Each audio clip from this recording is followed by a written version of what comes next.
Good afternoon. I'm Ed Pozzuoli, President of Tripp Scott, and this is another one of our series of webcasts to keep you informed on the goings-on in Broward County. Today, our guest is Asi Cymbal, the President of Cymbal Development. This is a rendering of the Marina Lofts project that's proposed by Cymbal Development. Asi has over 20 years of experience in development and construction, and today we have an opportunity to talk to him and get to know him better. Asi, how are you? I'm doing great, Ed. How are you? Welcome to Tripp Scott. Thank you. Thank you for having me. We've got this development, kind of controversial in Fort Lauderdale. Talk to me a little bit about what you hope to achieve with Marina Lofts. Well, I think Marina Lofts gives an opportunity for a city to really transcend and tip. I believe there's great potential in Fort Lauderdale. We're bringing iconic architecture. We hired the most exciting young architect in the world, Bjarke Ingels, out of Copenhagen, Denmark. Bjarke was named Innovator of the Year by Wall Street Journal. So there's a lot of elements that we can bring to bear to provide a more exciting, dynamic, affordable, and design-driven urban core. Now give us an idea of where the development would take place. It'll be on the south side of the New River, on a 6-acre underutilized stretch, an area that, in our opinion, screams for revitalization. That's the area of the river that's a little underdeveloped and kind of has scrub bush and then right by the train tracks. Right, exactly. And that's an area where, today you can cross east-west all along the Riverwalk, except for our site. So this is the last remaining connection to the Riverwalk, which is a tremendous asset for the city of Fort Lauderdale that we hope to improve upon. So if Marina Lofts gets built, and it will hopefully, when it gets this will be when it gets built. This will be the last piece of the puzzle there. That's correct. Commitment to Fort Lauderdale. I think it's kind of important for people to understand. Where do you live relative to development? Well, I actually moved right next to the property several months after we bought it, so I've been living in Fort Lauderdale for over a year now.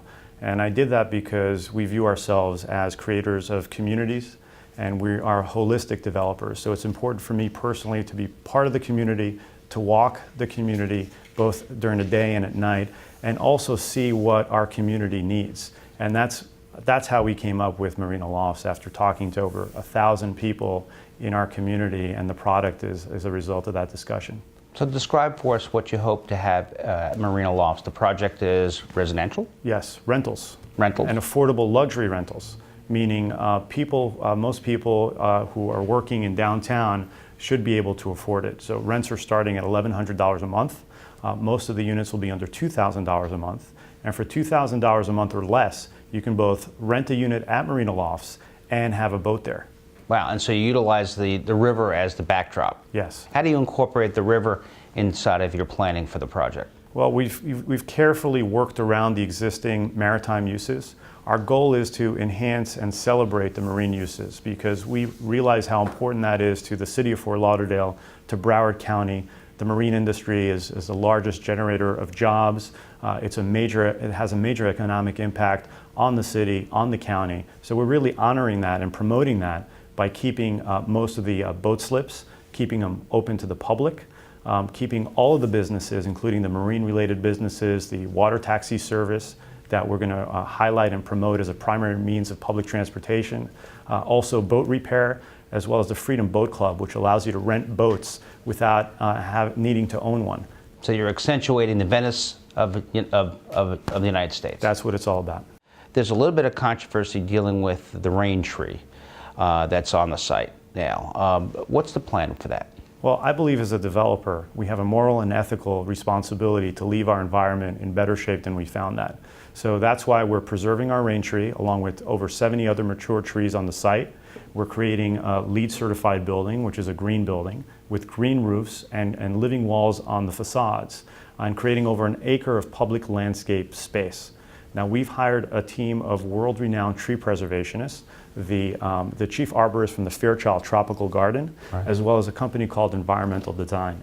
And we have determined through our experts that the best way to preserve our rain tree is to bring it from outside the construction zone into a park that will be available to the public, so that our rain tree is available to the public for the first time in over a decade. Right now it sits behind a chain link fence and has been sitting behind it for over a decade. So what you're really after as part of the project is to create a little bit more celebration around the rain tree. Yes. So people can appreciate and enjoy it. And it would also highlight, it's the first thing that you'll see entering Marina Lofts through the south is the Rain Tree Park at Marina Lofts. Wow, okay.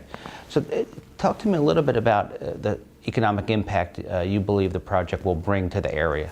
We're looking to generate over $100 million in revenues to the city and the county over the lifetime of the project. We're looking to create over 600 jobs as well. So this is really an important economic impact, which I think is exactly what we need coming out of the Great Recession. And the jobs, the nature of the jobs, what, construction development oriented jobs? Construction jobs, restaurant related jobs, management related jobs. We're also going to have roughly a dozen retail shops, 3 or 4 restaurants within the project, and a bustling, upgraded marina. So it'll be a multi-use project. Yes. That'll provide permanent jobs. Yes. Along with the construction development jobs. Correct. And an area that is, how would I say it, underdeveloped, underutilized. Yes. And needs some love. Yes. So why the controversy? Well, I think to some extent, people who, good intended people who have not seen trees preserved in this way might have hesitation, since they haven't seen beautiful giant trees of this type being preserved and relocated within Fort Lauderdale.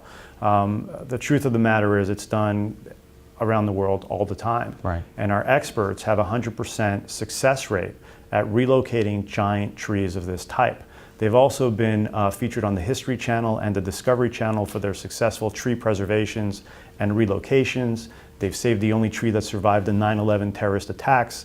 They've moved giant trees in front of the Supreme Court of the United States, and are also in charge of the giant Christmas tree installation for the White House. So our rain tree, as well as our other trees, are in excellent hands. So you spared no expense to try to make sure that the preservation of the tree is totally protected, and to bring it out from behind that chain link fence and to allow people to celebrate it. Yes, and that speaks to our brand. Our brand is an eco-friendly, design-driven brand. So everything we do has to resonate along those lines. Share with me some of the other projects that you've had an opportunity to complete.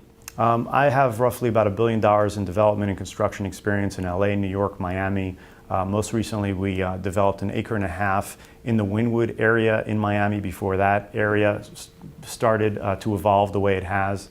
We've also been significant in the Miami Design District. We're coming out of the ground next month with a building designed by Enrique Norton, who's designing the Guggenheim Museum in Mexico. It'll be a mixed-use office and luxury retail construction in the heart of the Miami Design District. So it seems to me you're trying to bring the best of the best to Fort Lauderdale. Always.